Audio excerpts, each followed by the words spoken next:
अस्सलाम वालेकुम। प्रोफेसर शबाना नवाज़ Sindhi thoughts channel जे तवस्सु सां तव्हां सां मुखातिब आहियां। गवर्नमेंट गर्ल्स डिग्री कॉलेज दादू में प्रोफेसर आहियां।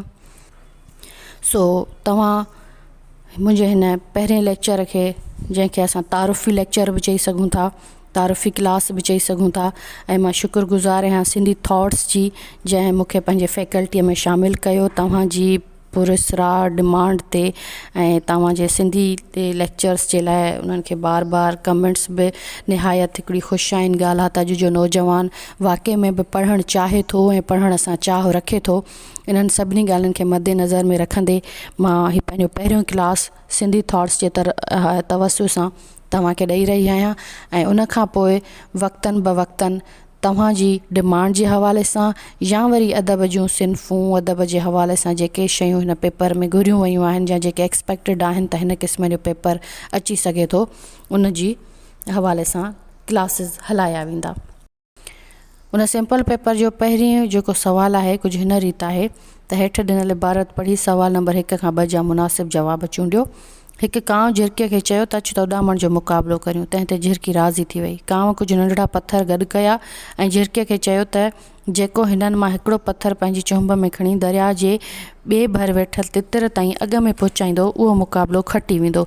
ईअं चई ॿई पखी हिकु हिकु पथर पंहिंजी चुंभ में खणी उॾामण लॻा। कांव जॾहिं दरिया जे मथां पहुतो ऐं पोइते मुड़ी ॾिठाई त झिरकी तमामु पोइते रहिजी वई हुई। कांव खे रोंशो लॻो ऐं झिरकीअ खे चेड़ाइण ऐं तिखो उॾामी अचण लाइ ज़ोर ज़ोर सां सॾु करणु शुरू कयईं। सॾु करण लाइ जीअं ई वात खोलियईं त संदसि चुंभ में झलियल पथर वञी दरिया में किरियो। तंहिं ते ॾाढो परेशान थियो ऐं ॿियो पथर खणण लाइ वापसि मोटियो। जेसीं ताईं ॿियो पथर खणी दरिया जे पार तितर ताईं पहुतो त छा ॾिसे त झिरकी त अॻ में ई तितर ताईं पहुची मुक़ाबिलो खटी चुकी आहे। उन ते वीचारो ॾाढो शर्मसार थियो। हाणे सुवालु आहे त हीअ इबारत कहिड़े सिन्फ़ सां वास्तो रखे थी? कहाणी, किस्सो, लोक कहाणी, आखाणी। हाणे मुंहिंजा जेके आईंदा लेक्चर हूंदा उन में मां कहाणी छा आहे, किस्सो छा आहे, लोक कहाणी छा आहे, उन्हनि खे मां ज़रूरु वाज़िया तौर ते ऐं क्लियर कंदी हलंदमि त जीअं सिर्फ़ु ईअं नाहे त जेको लेक्चर असां तव्हांखे ॿुधायूं या जेका इबारत तव्हांखे सम्झायूं ॿुधायूं उहा अचे त तव्हां सम्झी सघो, बाक़ी तव्हां चओ त हीअ त सम्झ में ई नथो अचे। मतिलबु कि असां तव्हांखे लकीर जा फ़क़ीर नथा बनाइणु चाहियूं, बल्कि तव्हांखे क़ौम जा, जीअं तव्हां मुस्तक़बिल जा सुठा उस्ताद ऐं मौमार जी उन में तव्हांखे ॾिसणु था चाहियूं। पर बहरहाल जीअं त हिन वक़्तु टाइम घटि आहे त मां तव्हांखे सिर्फ़ु सही जवाब ॿुधाईंदी हलां त इन जो सही जवाबु आहे आखाणी। आखाणी इन लाइ जो को बि पैराग्राफ हुजे, पिरसी हुजे, नसर जो टुकड़ो हुजे, छाप हुजे, उनखे पढ़ण खां पोइ जंहिं मां नसीहत हासिलु मिले उनखे असां आखाणी चवंदा आहियूं। त हिन इबारत जो सही जवाबु आहे आखाणी। उनखां पोइ हिन ई पैराग्राफ मां ॿियो सुवालु आहे त कांव जो मोन्स छा आहे? कांव जो मोन्स आहे, ऑप्शन्स आहिनि कांवणी, कांयर, कांव, कांगी। हाणे कांव त साॻियो ई कांव आहे, इहो थी नथो सघे। कांयर माना आहे बुज़दिल, बुज़दिल बि नथो थी सघे।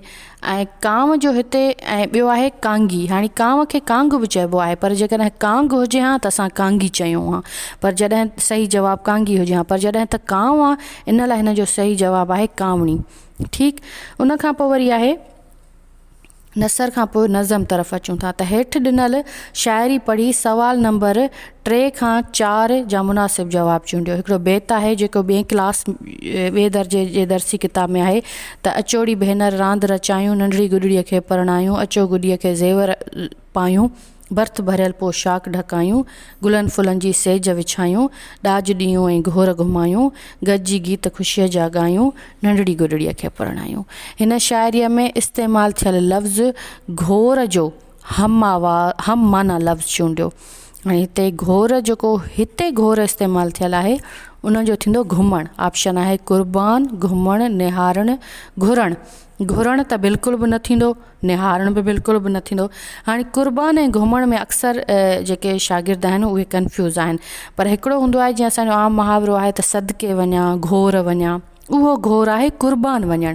पर हिते आहे घोर घुमायूं, मतिलबु हिते थींदो घुमणु। पाण ॾिसो जॾहिं कोई शादियुनि फंक्शननि में वेंदा आहियूं त जेके पैसा हूंदा आहिनि जंहिंखे असां चवंदा आहियूं घोर ॾियो त उहा घोर घुमाईंदा आहियूं।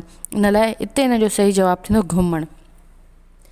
उन खां पोइ आहे त हीअ सिटूं शाइरीअ जे कहिड़ी सिन्फ़ सां वास्तो रखनि थियूं।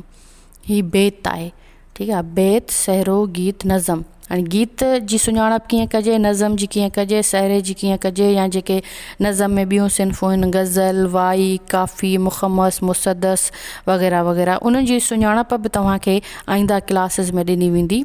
पर फ़िल वक़्तु तव्हांखे जीअं त सही जवाबु ॿुधाइणो आहे त हिन जो सही जवाबु आहे बेत। उन खां पोइ आहे सवाल नंबर 5 खां 6 जा मुनासिब जवाब चूंडियो। लफ़्ज़ जेतूणक जो मक़सदु सम्झायो। उन खां सवाइ, उन खां पोइ, उन हूंदे बि ऐं उन खां अॻु में। उन जो सही जवाबु आहे उन हूंदे बि। ठीकु आहे। ऐं हेठि ॾिनल फ़िकिरनि मां इस्तिलाह चूंडियो। सवाल नंबर 6 आहे, इस्तिलाह जे बारे में थोरी ॿुधाईंदी हलां त इस्तिलाह अरबी ॿोलीअ जो लफ़्ज़ आहे जंहिंजी माना आहे मुवाफ़क़त या मौज़ूनियत। आमतौर ते इस्तिलाह उनखे चइबो आहे जंहिंजी ज़ाहिरी पढ़णी हिकु मालूम थिए, वरी सोच वीचार करण सां ॿियो मक़सदु हासिलु थिए। असांजे सिंधी ॿोलीअ में अहिड़े क़िस्म जा तमामु घणा जुमिला मौजूदु आहिनि जिन खे असांजे वॾड़नि, सियाणनि, सालिहनि ऐं दरवेशनि ज़माने जे आज़मूदनि खे ॾिसंदे चया आहिनि।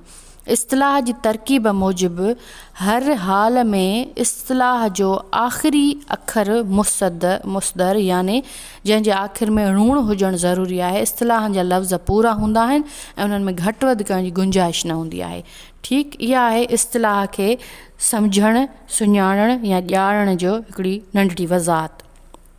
हाणे हिन मां असां इस्तिलाह कीअं चूंडींदासीं? मददगार थियणु, नुक़सानु थियणु, इल्ज़ाम लॻणु या अखि ॾेखारणु। थी सघे तव्हां सभिनी जे बि केतिरनि जे ई नज़र मां इहो गुज़रियो हुजे इस्तिलाह, पर हिते जेका उन जी हीअ इस्तिलाह जी जेके ज़रूरतूं आहिनि, कानून आहिनि, क़ाइदा आहिनि, हीअत आहे, बनावत आहे, मेथड आहे, स्ट्रक्चर आहे, जेका तव्हांखे सम्झ में अचे, त उन हवाले सां उन्हनि सभिनी ॻाल्हियुनि खे पूराओ कंदे जेको इस्तिलाह आहे उहो आहे अखि ॾेखारणु। ठीकु आहे। हिते अखि ॾेखारण जी वरी अखि ॾेखारण जी जेका माना थिए थी त उहा आहे त रोब करणु। ठीकु आहे, रोब करणु, कंहिं ते दबदबो करणु, के पाण जीअं न चवंदा यार फलाणे खे थोरी अखि त ॾेखारियो। ठीकु आहे, अखि ॾेखारणु माना कंहिंखे थोरो दाबो ॾियणु, रोब रखणु। मददगार थियणु नथो थी सघे, इल्ज़ाम लॻण बि नथो थी सघे, नुक़सानु सहण बि नथो थी सघे। इन लाइ जो इन्हनि जी जेका ज़ाहिरी माना आहे उहा ई बातिनी माना आहे। इहे सिधा सवा लफ़्ज़ आहिनि, इहे इस्तिलाह में न ईंदा, पर अखि ॾेखारणु इस्तिलाह में ईंदा आहिनि। उमेद त जेको मुंहिंजो पहिरियों लेक्चर आहे उमेद थी कयां त उहो तव्हांजे लाइ ज़रूरु लाभाइतो हासिलु थींदो। ऐं जेके बि तव्हांखे पेपर जे हवाले सां शयूं सम्झ में नथियूं अचनि या असां जेके सम्झूं था त अची सघनि थियूं, अॻियनि क्लासनि में ज़रूरु उनखे शामिलु कंदासीं। जीअं त मुंहिंजो पर्सनल पंहिंजो जेको चैनल आहे शबाना नवाज़ ऑफिशियल्स, उन ते बि सिंध पब्लिक सर्विस कमीशन जे हवाले सां मूं कुझु वीडियोज़ अपलोड कया हुआ।